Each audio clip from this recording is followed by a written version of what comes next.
مذہب کے جو بیوپاری ہیں وہ سب سے بڑی بیماری ہیں، وہ جن کے سوا سب کافر ہیں، جو دین کا حرف آخر ہیں، ان چوروں اور مکاروں سے، مذہب کے ٹھیکے داروں سے۔ میں باغی ہوں جو چاہے مجھ پہ ظلم کرو۔ جب میں یہ نغمہ سن رہا تھا تو میں نے کہا شاید یہ کوئی بہت ہی بڑا کامنسٹ اور پتہ نہیں کیا اس کو سوجی بھی ہے، مذہب بیزار طبقہ ہے، لیکن نہیں، مذہب کا قصور نہیں۔ اسلام تو ایک بہن کے لیے 17 سال کی عمر میں محمد بن قاسم کو روانہ کر دیتا ہے سندھ، لیکن یہ جو مذہب کے بیوپاری بنے بیٹھے ہیں، یہ الو کے پٹھے، جن لوگوں نے ابھی لاہور میں آپ کے سامنے ایک ویڈیو کلپ سامنے آیا، ایک نہیں پھر دوسرے دن 2-3 اور کلپس بھی سامنے آ گئے۔ آپ صرف یہ دیکھیں کہ جتنا نقصان اسلام کو اندر بیٹھے ہوئے، یا تو ماضی کی تاریخ اٹھا کے دیکھیں، سعد الدین کوپیک یا کردوغلو ٹائپ کے لوگوں نے پہنچایا، اتنا منگولوں یا سلیبیوں نے نہیں پہنچایا، آپ سمجھ رہے ہوں گے۔ اور پھر جتنا نقصان ان کریکٹر لیس سو کالڈ ملاؤں نے پہنچایا، سو کالڈ گدی نشینوں نے پہنچایا، اتنا کسی نے نہیں پہنچایا۔ سو کالڈ کی بات کرو، نام نہاد،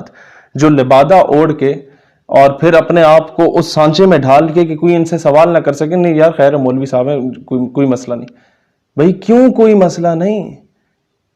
ہم تو جب عورت مارچ والے آگے غلاظت پھیلا رہے ہوتے ہیں، جا کے ان کو روکتے ہیں، ان پہ پابندی لگوانے کی بات کرتے ہیں، تب درست ہے۔ ہم جاتے ہیں کہ جناب اللہ کے گھر کے باہر کوئی بندہ آ کے ناچ کے چلا گیا ہے تو ہم کہتے ہیں کیوں بھائی، who the hell you are؟ تو پھر ہم اگر مسجد کے اندر یا مدرسے کے اندر کسی بچے کے ساتھ اس طریقے سے جنسی زیادتی کوئی کرے اور ہم خاموش رہیں، تو میں سمجھتا ہوں ہم سے بڑا بغیرت کوئی نہیں ہے جناب۔ میں تو جس دن ہمیں موقع ملا ہم لوگ وہ قانون سازی کروائیں گے انشاءاللہ تعالی کہ جو لوگ بچوں کے ساتھ یا عورتوں کے ساتھ زیادتی کرتے ہیں ان کو سرے عام سزائیں دی جائیں، اور اگر کوئی مولوی صاحب یہ حرکت کرتے ہیں تو اسے دگنی سزا دی جائے، کیونکہ اس کی اس حرکت کی وجہ سے جو نقصان ہوتا ہے وہ میرے مذہب کو نقصان ہوتا ہے، کہ لوگ نہیں جانتے کہ یہ 3rd کلاس آدمی کون ہے، لیکن کیونکہ اس کی داڑھی ہوتی ہے، سر پہ امامہ ہوتا ہے اور نام کے ساتھ علامہ، مولانا، پیر، فقیر، فلانا ڈھمکانا لکھا ہوتا ہے، اس وجہ سے لوگ اسلام کو مس انٹرپریٹ کرنے کی کوشش کرتے ہیں۔ ہم سے اکثر لوگ آ کے کہا کرتے تھے یہ مونچھے رکھنے والوں کا کیا کام ہے جناب اسلام کی باتیں کرنا، یہ پینٹ شرٹ پہننے والوں کا جناب کیا کام ہے، یونیورسٹیوں کے پڑھے ہوئے لوگوں کا کیا کام ہے جناب؟ کیوں بھئی ٹھیکہ صرف کسی ایک طبقے نے لے کے رکھا ہوا ہے؟ اسلام کی اور پاکستان کی اور اس کے نظریے کا دفاع کرنا ہر مسلمان پر فرض ہے، ہر پاکستانی پہ فرض ہے، اور اسی بنیاد پر ہم لوگ میدان میں آئے کہ کم از کم جو کچھ 2-3 3rd کلاس لوگوں کی وجہ سے پورا ہمارا مدرسے کا اتنا خوبصورت نظام جس کو بدنام کر دیا گیا، وہ لیبل کوئی مولوی نہیں اتار سکتا۔ جب ہم میدان میں آئیں گے، ہم اس کے حق میں بولیں گے تو شاید لوگ کے ذہن میں کوئی پازیٹیوٹی آئے، لیکن کس طرح آئے کہ ہر 2 مہینے بعد یا 3 مہینے بعد اس طرح کا کوئی 3rd کلاس آدمی قبر میں اس کے پاؤں ہوتا ہے، 70 سال اس کی عمر ہوئی بھی ہوتی ہے لیکن اپنی حرکتوں سے باز نہیں آتا۔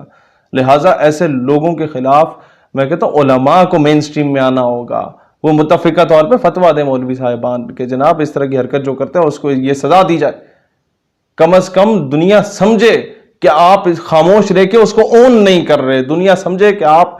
اس کا توجہ ہٹانے کے لیے یونیورسٹیز اور کالجز میں بھی تو ریپ ہوتے ہیں، یہ نہیں بول رہے۔ بھائی میں سب سے زیادہ بولتا ہوں یونیورسٹیز میں، کالجز میں، اسکولز میں جو بے حیائی یا جو گھٹیا قسم کا کلچر فروغ دیا جا رہا تھا اس کے خلاف جتنا میں کھڑا ہوں پاکستان میں کوئی نہیں کھڑا ہوں اور ہمیشہ کھڑا رہوں گا، لیکن جب غلطی ہوتی ہے تو اپنا گریبان بھی ہم نے دیکھنا ہوتا ہے اور ان کو روکیں، نہیں تو اس کا سارا کیچڑ ہمارے اپنے ہی اوپر آئے گا۔ پاکستان ہمیشہ زندہ باد۔